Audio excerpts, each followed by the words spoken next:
तो भारत का 2026 का बजट आ चुका है और ये सिर्फ कुछ नंबर नहीं है। ये वो चीज़ है जो सीधे आम इंसान की जेब, उसके भविष्य और देश की पूरी दिशा पर असर डालेगी। तो चलिए अगले 5 मिनट में फटाफट समझते हैं कि इस बजट के बड़े ऐलान क्या हैं। तो सबसे बड़ा सवाल यही है ना, कि इस बजट का असली विनर कौन है, किसके चेहरे पर मुस्कान आई और कौन थोड़ा निराश हुआ। चलो इसी को डिकोड करते हैं। अब देखिए, किसी भी बजट को समझने का सबसे अच्छा तरीका है उसकी सोच को पकड़ना, उसकी नींव को समझना। और इस बार के बजट की जो नींव है वो टिकी है विकसित भारत के विजन पर। तो सवाल ये है कि ये विकसित भारत आखिर है क्या? देखिए, आसान भाषा में समझें तो इसका मतलब है सबका साथ सबका विकास वाली सोच। मतलब एक ऐसी ग्रोथ जो सिर्फ बड़े शहरों या अमीर लोगों तक न रह जाए, बल्कि देश के हर कोने, हर इंसान तक पहुंचे। और यही आइडिया इस पूरे बजट के सेंटर में है।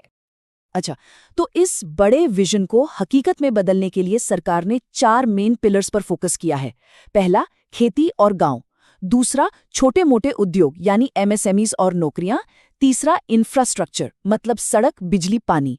और चौथा, सिस्टम में बड़े रिफॉर्म्स। कह सकते हैं कि पूरा बजट इन्हीं 4 खंभों पर खड़ा है। ठीक है, तो ये तो हो गई बड़ी बड़ी बातें। अब जरा जमीन पर उतरते हैं और देखते हैं कि इन सेक्टर्स के लिए सरकार असल में कौन सी स्कीम्स और प्रोग्राम्स लेकर आई हैं। तो कुछ बड़े ऐलानों की बात करें तो किसानों के लिए एक नई स्कीम है, पीएम धन धान्य कृषि योजना। छोटे बिजनेस वालों के लिए लोन लेना और आसान बनाया गया है। शहरों के लिए 1 लाख करोड़ का जबरदस्त फंड है। और हाँ, घर बनाने पर भी फोकस है। मतलब कोशिश ये है कि हर जरूरी एरिया में कुछ ना कुछ बड़ा किया जाए। और किसानों के लिए तो ये वाकई एक बड़ी खबर है। जो किसान क्रेडिट कार्ड होता है ना, उससे मिलने वाले लोन की लिमिट अब सीधे 5 लाख रुपए कर दी गई है। मतलब साफ है, अब किसानों के पास अपनी खेती के लिए या दूसरे कामों के लिए पहले से ज्यादा पैसा होगा। सिर्फ किसान ही क्यों, छोटे कारोबारियों का भी ध्यान रखा गया है। उनके लिए तो और भी बड़ी बात है, अब सरकार 10 करोड़ रुपए तक के लोन की गारंटी खुद लेगी। सोचिए, इससे छोटे बिजनेस के लिए बैंकों से लोन लेना कितना ज्यादा आसान हो जाएगा। अच्छा, ये सब तो ठीक है, लेकिन इन सब चीजों के लिए पैसा कहाँ से आएगा? तो अब बात करते हैं सबसे जरूरी चीज की, यानी पैसों के हिसाब किताब की। सरकार कितना कमा रही है और कितना खर्च कर रही है। तो अगर सरकार के बही खाते पे नजर डालें तो कुल कमाई का अनुमान है लगभग 37 लाख करोड़ रुपए। और कुल खर्चा वो है करीब 50 लाख करोड़ से भी ज्यादा। मतलब ये आंकड़े ही बताते हैं कि बजट कितना विशाल है। अब जाहिर है, जब खर्चा कमाई से ज्यादा हो तो घाटा होता है। इकोनॉमी की भाषा में इसे कहते हैं फिस्कल डेफिसिट। और सरकार का टारगेट है कि इस घाटे को जीडीपी के करीब 4.4% तक ही रखा जाए। ये नंबर बहुत जरूरी है क्योंकि ये दिखाता है कि सरकार अपने खर्चों को लेकर कितनी डिसिप्लिन्ड है। अब ये जो चार्ट है ना, ये एक बहुत ही इंटरेस्टिंग कहानी बताता है। इसमें जो कैपिटल एक्सपेंडिचर दिख रहा है, मतलब इंफ्रास्ट्रक्चर जैसे बड़े प्रोजेक्ट्स पर होने वाला खर्च, वो बढ़ा तो है पर बहुत थोड़ा सा। और बस यहीं से कहानी में एक ट्विस्ट आता है और हमारे एनालिसिस का सबसे जरूरी हिस्सा शुरू होता है। तो चलिए सीधे उस सवाल पर आते हैं जिससे हमने शुरुआत की थी। इस बजट से किसको फायदा हुआ और किसको नहीं? और विनर्स की लिस्ट में सबसे ऊपर है मिडिल क्लास। जी हाँ, इस बजट का शायद सबसे बड़ा ऐलान यही है। नई टैक्स रेजिम में अब 12 लाख रुपए सालाना तक की इनकम एक तरह से टैक्स फ्री हो गई है। ये करोड़ों नौकरी पेशा लोगों के लिए एक बहुत बहुत बड़ी राहत है। तो तस्वीर बिल्कुल साफ है। मिडिल क्लास टैक्स पेयर्स, किसान और छोटे बिजनेसमैन, ये इस बजट के क्लियर विनर हैं। और देखिए, जब आम आदमी की जेब में पैसा बचता है तो वो बाजार में खर्च भी करता है।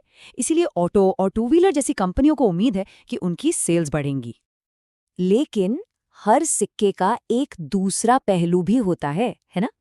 टैक्स में इतनी बड़ी छूट देने का एक नतीजा ये भी हुआ कि सरकार की कमाई पर असर पड़ा।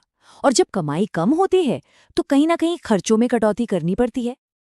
और ये आंकड़ा आपको बताएगा कि असर कितना बड़ा है। इन टैक्स कट्स की वजह से सरकार को हर साल लगभग 1.5 ट्रिलियन यानी 1.5 लाख करोड़ रुपए कम मिल रहे हैं। अब जाहिर है, जब इतनी बड़ी रकम कमाएगी तो सरकार की खर्च करने की ताकत पर तो असर पड़ेगा ही। और इसका असर हमें साफ साफ दिख भी रहा है।